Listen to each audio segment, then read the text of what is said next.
Good afternoon all of you are most welcome in nursing innovation. और आज हम बात करेंगे ब्लड ट्रांसफ्यूजन के बारे में।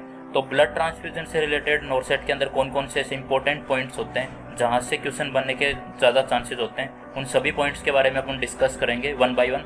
सो लेट्स वी स्टार्ट। सबसे पहले तो अपन बात कर लेते हैं कि ब्लड ट्रांसफ्यूजन करने की ज़रूरत क्यों आती है। जब भी एक कंडीशन तो ये होती है कि किसी को हाइपोवोलेमिक शॉक हो चुका है। हाइपोवोलेमिक शॉक किसी भी रीजन से हो सकता है, या कोई एक्सीडेंट हो गया है, ट्रॉमा हुआ है, इंजरी हुई है, या फिर उसकी बॉडी के अंदर कोई भी सर्जरी की गई है, मेजर सर्जरी हुई है, उसकी वजह से ब्लड लॉस हुआ है, तो उस रीजन की वजह से भी ब्लड लॉस हो जाता है, हाइपोवोलेमिया हो जाता है। तो ऐसी कंडीशंस के अंदर सबसे ज़्यादा चांसेस होते हैं कि ब्लड ट्रांसफ्यूजन ही करना पड़े। आईवी फ्लूइड से पूरा रिकवरी करना मुश्किल हो जाता है। दूसरी चीज़ ये होती है कि किसी को एनीमिया हो जाए तो पर्टिकुलर आरबीसी देने की ज़रूरत पड़ जाए, किसी को प्लेटलेट की ज़रूरत पड़े तो प्लेटलेट देनी पड़ जाए, किसी के अंदर डब्ल्यूबीसी की अमाउंट कम हो जाए तो उसको डब्ल्यूबीसी ट्रांसफ्यूजन करनी पड़े। तो ये बेसिक कंडीशंस होती हैं जब ब्लड ट्रांसफ्यूजन करने की ज़रूरत आती है। सो सबसे पहले अपन बात करेंगे, 3 कंपोनेंट होते हैं मेजरली ब्लड के। एक होता है आरबीसी, दूसरा होता है डब्ल्यूबीसी, एक होता है प्लेटलेट। और ये तीनों क्या होती हैं, ब्लड सेल्स होती है जो कि किस में प्रेजेंट होती हैं, ब्लड के अंदर प्रेजेंट होती है। और जो मेजर कॉन्स्टिट्यूएंट होता है ब्लड का वो होता है प्लाज्मा। ओके, तो ये बेसिकली 3 तो ब्लड सेल हो गई और एक प्लाज्मा हो गया। तो ये सारी कंपोनेंट होते हैं। या तो सीधा पूरा कंप्लीट ब्लड ट्रांसफ्यूजन करने की जरूरत पड़ती है, कभी कभी ऐसा होता है कि पर्टिकुलर सेल को ही देने की जरूरत पड़ती है, कभी ऐसा होता है कि सिर्फ प्लाज्मा को ही ट्रांसफ्यूज करने की जरूरत पड़ती है, जैसे कि किसी को हीमोफीलिया हो जाए, क्लोटिंग फैक्टर की डेफिशिएंसी हो जाती है, उस कंडीशन के अंदर अपन प्लाज्मा का ट्रांसफर करते हैं। तो सबसे पहले अपन बात कर लेते हैं, आरबीसी से स्टार्ट करेंगे। तो आरबीसी से रिलेटेड कौन कौन से क्वेश्चन बन सकते हैं। तो फर्स्ट ऑफ ऑल तो इसका लाइफ स्पान पूछ सकते हैं, तो वो 120 डेज का होता है। दूसरा ये पूछ सकते हैं कि आरबीसी क्यों देनी पड़ती है। अगर किसी को एनीमिया की कंडीशन हो जाती है तो उस कंडीशन में पर्टिकुलर आरबीसी ट्रांसफ्यूज करने की जरूरत पड़ती है। तो एक सवाल यहाँ से ये भी अराइज होता है कि कोई बंदा है जो ब्लड डोनेट कर देगा, डोनर से रिलेटेड ये क्वेश्चन आता है, तो उसका हीमोग्लोबिन कितना होना चाहिए तभी जाके वो ब्लड डोनेट कर सकता है। तो 12 ग्राम पर डीएल उसका हीमोग्लोबिन का लेवल होगा तभी वो ब्लड डोनेट कर सकता है, वरना नहीं कर सकता। अगर इससे कम होता है तो ब्लड डोनेशन नहीं कर सकता, इससे ऊपर होगा तो कर सकता है। तो कट ऑफ पूछेगा, सीधी कट ऑफ पूछे तो 12 ग्राम पर डीएल इसका जवाब जाने वाला है। दूसरा होता है कि आरबीसी का जो अपन स्टोर करते हैं, तो आरबीसी स्टोर करते हैं तो कितने दिन तक स्टोर कर सकते हैं। तो इसका आंसर होने वाला है 42 डेज स्टोर कर सकते हैं। दूसरा कौन से टेम्परेचर पे, तो रेफ्रिजरेटर टेम्परेचर पे स्टोर करते हैं, 2 से 8 डिग्री सेंटीग्रेड पे अपन आरबीसी को स्टोर करते हैं। नेक्स्ट बात कर लेते हैं कि 1 यूनिट अगर किसी को आरबीसी देते हैं तो कितना अमाउंट आरबीसी होता है उसके अंदर, तो उसका आंसर होगा 250 ml। दूसरी चीज ये होती है कि ये पूछते हैं किसी को 1 यूनिट पूरा ब्लड देते हैं तो हीमोग्लोबिन कितना बढ़ता है, तो 1 ग्राम हीमोग्लोबिन बढ़ता है। और हिमेटोक्रिट होता है वो 3% हिमेटोक्रिट बढ़ जाता है 1 यूनिट ब्लड ट्रांसफ्यूजन करने से। ओके, नेक्स्ट बात कर लेते हैं अपन प्लेटलेट्स की। तो प्लेटलेट्स की जो ट्रांसफ्यूजन करने की जरूरत तभी आती है जब प्लेटलेट का लेवल 20,000 यानी कि 20,000 से कम हो जाता है, तभी देते हैं। नॉर्मल इसका अमाउंट होता है 1.5 लाख से 4 लाख इसकी नॉर्मल अमाउंट होती है प्लेटलेट्स की। अगर ये 20,000 से कम हो जाती है तभी अपन ओनली प्लेटलेट ट्रांसफ्यूजन करने की जरूरत पड़ती है। ओके, नेक्स्ट आता है कि प्लेटलेट के भी 2 टाइप तरीके से होते हैं। एक तो होता है कि जो सिंगल डोनर प्लेटलेट होता है, एक रैंडम डोनर प्लेटलेट होता है। सिंगल डोनर प्लेटलेट का मतलब होता है कि डायरेक्ट सीधा डोनर से प्लेटलेट लेके ट्रांसफ्यूजन करना। और रैंडम डोनर प्लेटलेट का मतलब ये होता है कि पहले से डोनेट की हुई प्लेटलेट को ट्रांसफ्यूजन करना, that is the random donor platelet. Okay, अब स्टोरेज टेम्परेचर पूछेंगे, प्लेटलेट को कितने डिग्री टेम्परेचर पे स्टोर रखते हैं, तो इसका जवाब जाने वाला है 20 से 24 डिग्री सेल्सियस पे इसको स्टोर रखते हैं। और इसका लाइफ स्पान कितना होता है, तो इसका लाइफ स्पान होगा 9 से 11 दिन का। और इसको कितने टाइम के अंदर ट्रांसफ्यूजन करने देना चाहिए, जैसे ही रिसीव किया अपने ब्लड बैंक से उसके कितने टाइम के अंदर रिसीव कर देना चाहिए। तो जैसे ही स्टार्ट कर देंगे, मान लो कि अपन ने 8 बजे स्टार्ट किया तो 8:30 तक कंप्लीट ये ट्रांसफ्यूजन हो जानी चाहिए, वरना ये क्या हो जाती है, क्लोटिंग होने लग जाती है, ये उस बैग के अंदर ट्यूबिंग के अंदर जमने लग जाएगी तो दिक्कत खड़ी हो जाएगी। तो अपने को इसका टाइमिंग पूछे, ट्रांसफ्यूजन टाइमिंग कितना होता है, तो 15 से 30 मिनट होता है। ओके, नेक्स्ट बात कर लेते हैं अपन डब्ल्यूबीसी के बारे में। तो बेसिकली डब्ल्यूबीसी की काउंट से क्वेश्चन क्रिएट होता है कि नॉर्मल अमाउंट कितनी होती है डब्ल्यूबीसी की, तो उसका आंसर जाने वाला है 4,000 से 11,000 होता है डब्ल्यूबीसी की अमाउंट। दूसरा ये होता है कि डब्ल्यूबीसी है उसका जो लाइफ साइकिल, जो लाइफ स्पान कितना होता है, तो उसका जवाब जाने वाला है 11 से 13 दिन। और इन्फ्यूजन टाइम पूछे तो 1 घंटे के अंदर पूरी डब्ल्यूबीसी को ट्रांसफ्यूजन कर देना चाहिए। और 1 यूनिट के अंदर अगर WBC की अमाउंट पूछे तो 400 ml WBC होती है 1 यूनिट के अंदर। ओके, नेक्स्ट बात करेंगे अपन प्लाज्मा के बारे में। तो प्लाज्मा अगर ब्लड के अंदर से सारी ब्लड सेल्स निकाल दें और उसके बाद में जो कंपोनेंट बच जाता है ब्लड का, तो उसे क्या बोलते हैं अपन, प्लाज्मा बोलते हैं। तो यहाँ से क्वेश्चन अराइज होते हैं। बेसिकली 2 टाइप के प्लाज्मा प्रिपरेशन तैयार किए जाते हैं, एक तो होता है फ्रेश फ्रोजन प्लाज्मा, दूसरा होता है अपना precipitate cryo precipitate plasma. Okay, तो फ्रेश फ्रोजन प्लाज्मा में क्या होता है कि सारे क्लोटिंग फैक्टर इंक्लूड होते हैं, टोटल 13 के 13 क्लोटिंग फैक्टर इंक्लूड होते हैं। और जो क्रायो प्रिसिपिटेट होता है उसके अंदर सिर्फ पहला, 9वां और 13वां क्लोटिंग फैक्टर इंक्लूड होता है। तो इसी रीजन की वजह से यहाँ से एक और क्वेश्चन अराइज होने के चांसेस होते हैं, दैट इज द कि अगर पूछे कि कोई हीमोफीलिया ए का पेशेंट है तो उसमें कौन से टाइप का प्लाज्मा अपन ट्रांसफ्यूजन करेंगे, तो उसका जवाब जाएगा क्रायो प्रिसिपिटेट प्लाज्मा, क्योंकि इसके अंदर क्या होता है, फैक्टर नंबर 8 होता है। और हीमोग्लोबिन ए में किसकी डेफिशिएंसी हो जाती है, फैक्टर नंबर 8 की डेफिशिएंसी हो जाती है।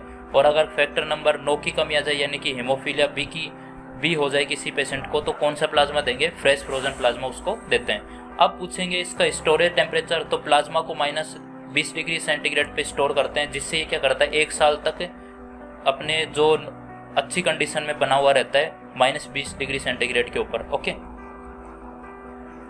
अब नेक्स्ट बात कर लेते हैं अपन इसके जो एंटीकोगुलेंट प्रॉपर्टी के बारे में, कि कौन सा एंटीकोगुलेंट मिक्स किया जाता है और जो अपने ब्लड को अपन इकट्ठा किया है, डोनर से रिसीव किया है, उसको कोगुलेशन होने से बचाता है। तो CPD नाम का जो एंटीकोगुलेंट होता है, C से क्या होता है, सिट्रेट होता है, सोडियम सिट्रेट होता है, फोस्फेट होता है और ग्लूकोज होता है, डेक्सट्रोज होता है, D से डेक्सट्रोज बोल दो या फिर ग्लूकोज बोल दो।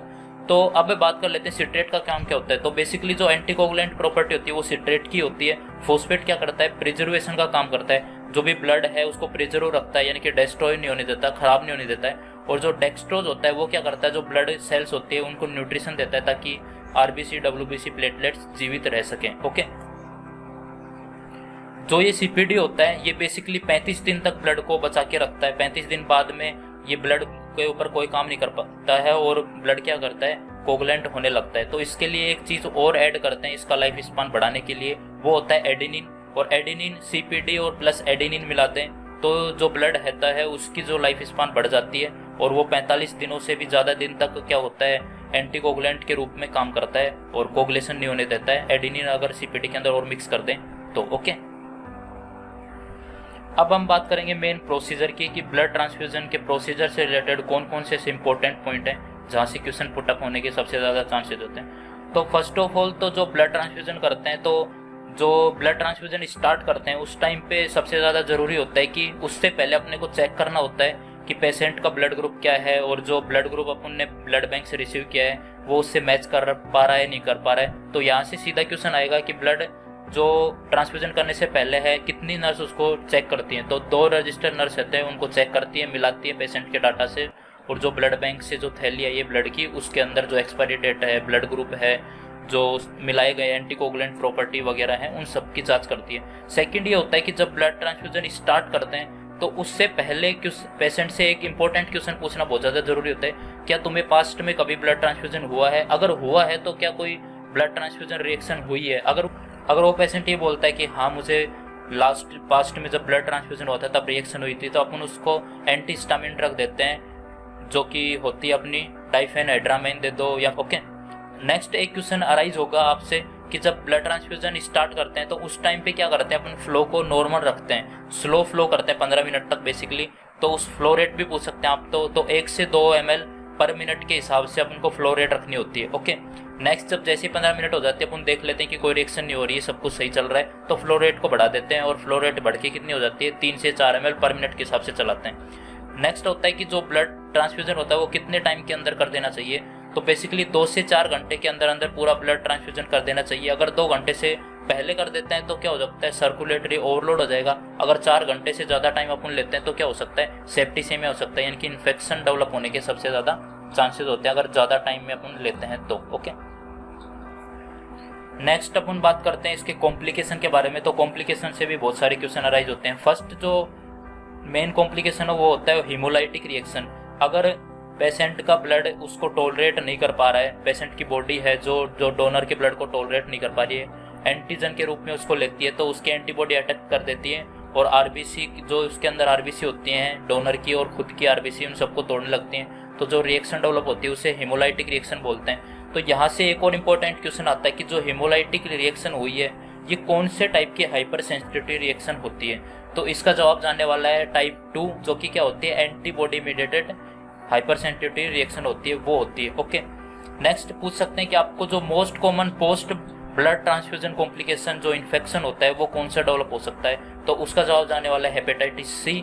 दूसरा ये हुआ कि किसी को हेमोलाइटिक रिएक्शन हो गई है तो अपन क्या करेंगे, इसकी इम्यूनिटी को सप्रेस करने की कोशिश करेंगे। एविल प्लस डेक्सोना यानी कि हाइड्रोकोर्टिसोन उसको ड्रग देंगे डॉक्टर के प्रिस्क्रिप्शन के अनुसार। साथ में उसके जो आईवी लाइन की पेटेंसी को मेंटेन करने के लिए अपन क्या देंगे, नॉर्मल सैलाइन। तो आपको एग्जाम के अंदर कंफ्यूज करने के लिए दिया जाएगा कि पेटेंसी को मेंटेन करने के लिए नॉर्मल सैलाइन लेते हैं या फिर डेक्सटोर लेते हैं। तो डेक्सटोर नहीं लेंगे क्योंकि डेक्सटोर वापस से और ज़्यादा हेमोलाइटिक रिएक्शन करवा देगा, इसलिए नॉर्मल सैलाइन से पेटेंसी मेंटेन करते हैं। और पेटेंसी मेंटेन इसलिए करते हैं क्योंकि कैनुला को इसलिए नहीं निकालते क्योंकि अभी कोई अगर ड्रग देनी पड़े, ऐसी कंडीशन है, इमरजेंसी कंडीशन अराइज हो रही की है, अगर ब्लड अपने को कोई मेडिकेशन देनी पड़े, लेट्स सपोज कि कोई मेडिकेशन देनी पड़े, तो वो पेटेंट रह सके, सीधा अपन आईवी मेडिकेशन पुश कर सकें। ओके, दूसरा कॉम्प्लिकेशन ये हो सकता है सर्कुलेटरी ओवरलोड, जैसा कि अभी पीछे अपन डिस्कस कर चुके हैं। अगर 2 घंटे से पहले अगर हाई फ्लो रेट से अगर ब्लड ट्रांसफ्यूजन कर देते हैं तो जो कॉम्प्लिकेशन डेवलप होता है वो सर्कुलेटरी ओवरलोड होता है, और उसके सिम्टम आपको कफिंग वगैरह, जो कंजेशन, चेस्ट कंजेशन देखने को मिल देगा, जो ब्लड के जो स्पुटम के अंदर ब्लड आएगा क्योंकि पल्मोनरी हाइपरटेंशन हो जाता है, उस कंडीशन से ये सिम्टम्स अराइज होते हैं। तो ये कॉम्प्लिकेशन को प्रिवेंट करने के लिए सीधा प्रिवेंशन ये कि जो जितनी इम्पोर्टेंट जो की गई है डॉक्टर के द्वारा प्रिस्क्रिप्शन की गई है फ्लो रेट, उसी हिसाब से अपने को ब्लड ट्रांसफ्यूजन करना है। यानी कि 2 घंटे से पहले तो किसी भी हालत में ब्लड ट्रांसफ्यूजन को कंप्लीट नहीं करना है। ओके, नेक्स्ट जो इसका कॉम्प्लिकेशन हो सकता है वो हो सकता है आयरन ओवरलोड, यानी कि किसी भी पेशेंट को बहुत ज़्यादा जो ब्लड ट्रांसफ्यूजन कर दिया तो उसकी वजह से क्या हो सकता है, उसकी बॉडी के अंदर आयरन ओवरलोड हो जाता है, यानी कि आयरन की कंसंट्रेशन बढ़ जाती है। तो यहाँ से सीधा सिंपल क्वेश्चन अराइज होगा, एंटीडोट पूछेंगे। एंटीडोट का मतलब ये होता है कि उस आयरन को कैसे निकालेंगे बॉडी से। तो चिलेटिंग एजेंट देते हैं जिसका नाम होता है डेस्प्रोक्सामाइन होता है। अब यहाँ से एक इंपॉर्टेंट क्वेश्चन और अराइज होता है, अगर कोई बंदा डेस्प्रोक्सामाइन ले रहा है और उसका यूरिन का कलर ऑरेंज या रेड आ रहा है तो अपने को क्या करना है। तो ये एक नॉर्मल रिएक्शन होती है, अपने को कुछ करने की जरूरत नहीं है। ये 2 से 4 वॉइड करेगा, यानी कि 2-4 बार वो यूरिन पास आउट करने जाएगा, पूरा आयरन निकल जाएगा। उसके बाद ये कंडीशन है, ये ऑरेंज कलर का यूरिन अपने आप सबसाइड हो जाता है, तो कोई भी टेंशन लेने की जरूरत नहीं होती। ओके, नेक्स्ट जो कॉम्प्लिकेशन होता है वो हाइपर कैलेमिया हो सकता है, यानी कि पोटेशियम का लेवल बढ़ सकता है किसी भी रीजन की वजह से। वो अंदर की जो ब्लड सेल्स होती है अपनी ब्लड की जो अपने ट्रांसफ्यूजन की है, वो अगर पुराना ब्लड हो तो टूट जाएंगी। अगर जो भी सेल के अंदर मेन जो कैटाइन होता है वो पोटेशियम होता है, वो पोटेशियम रिलीज होगा और बॉडी के अंदर क्या हो जाएगा, पेशेंट की बॉडी के अंदर पोटेशियम का लेवल इंक्रीज हो जाएगा, और इंक्रीज होने से जो कंडीशन डेवलप होगी उसे क्या बोलेंगे, हाइपर कैलेमिया। तो इसका ट्रीटमेंट करने के लिए जो बेस्ट होता है, इंसुलिन प्लस डेक्सट्रो दे दो। वो इंसुलिन क्या करेगा, पोटेशियम को सेल के अंदर शिफ्ट कर देगा और कंडीशन को क्या कर देगा, ट्रीट कर देगा। दूसरा कैक्सिलेट एनिमा वगैरह भी ये भी लगा सकते हैं अपन, जो कि क्या करते हैं, पोटेशियम के लेवल को डिक्रीज करने में हेल्प करते हैं। और जो नेक्स्ट जो अपन बात करेंगे, मान लो अपन ने ब्लड ट्रांसफ्यूजन करने ही वाले थे और नर्स ने देखा कि पेशेंट को फीवर हो रखी है, तो उस कंडीशन में नर्स को क्या करना है। तो उस कंडीशन में कुछ नहीं करना है, ब्लड ट्रांसफ्यूजन को डिले करना है और पेशेंट को फीवर के लिए ट्रीटमेंट स्टार्ट करना है। और जो भी ब्लड ट्रांसफ्यूजन के लिए अपने को पास जो ब्लड बैग लेके आए थे वो वापस से लेबोरेटरी को रिटर्न कर देना है। जब पेशेंट की कंडीशन ठीक होगी तो वापस से अपने को ब्लड ट्रांसफ्यूजन स्टार्ट करना है। ओके, और एक इंपॉर्टेंट क्वेश्चन ये भी पूछ सकते हैं कि जो ब्लड ट्रांसफ्यूजन की मोस्ट कॉमन साइट क्या होती है, तो 4 आर्म में लगाते हैं। और अगर बच्चे की पूछे तो बच्चे की तो अम्लाइकल कॉर्ड में ही लगाते हैं। और most common site of IV fluid infusion बच्चे के अंदर पूछे, इन्फेंट के अंदर, तो स्काल्प वेन होती है। ओके, नेक्स्ट होता है कि जो मोस्ट कॉमन जो ब्लड होता है, जो मोस्ट कॉमन ब्लड ग्रुप कौन सा होता है जो सबसे ज्यादा पाया जाता है, तो उसका आंसर जानने वाला है ओ पॉजिटिव। और मोस्ट कॉमन जो ब्लड डोनर होता है वो ओ नेगेटिव होता है। और जो रिसिपेंट मतलब कि यूनिवर्सल जो रिसिपेंट होता है वो कौन होता है, ए बी पॉजिटिव होता है। ओके, नेक्स्ट जो सबसे इंपॉर्टेंट पॉइंट है कि जो ब्लड ट्रांसफ्यूजन करते हैं उसके लिए कैन्युला कौन सा साइज का कैन्युला यूज में लेते हैं, तो 18 गोज का कैन्युला यूज में लेते हैं जिसका कलर होता है ग्रीन कलर का। तो ये सारी इन्फॉर्मेशन थी ब्लड ट्रांसफ्यूजन के बारे में, और ये सारे इंपॉर्टेंट पॉइंट्स है जहाँ से सबसे ज़्यादा चांसेस होते हैं क्वेश्चन अराइज होने के, जो सारे अपन डिस्कस कर चुके हैं। तो अपन नेक्स्ट टॉपिक में मिलेंगे, तब तक के लिए all the best and thanks for watching.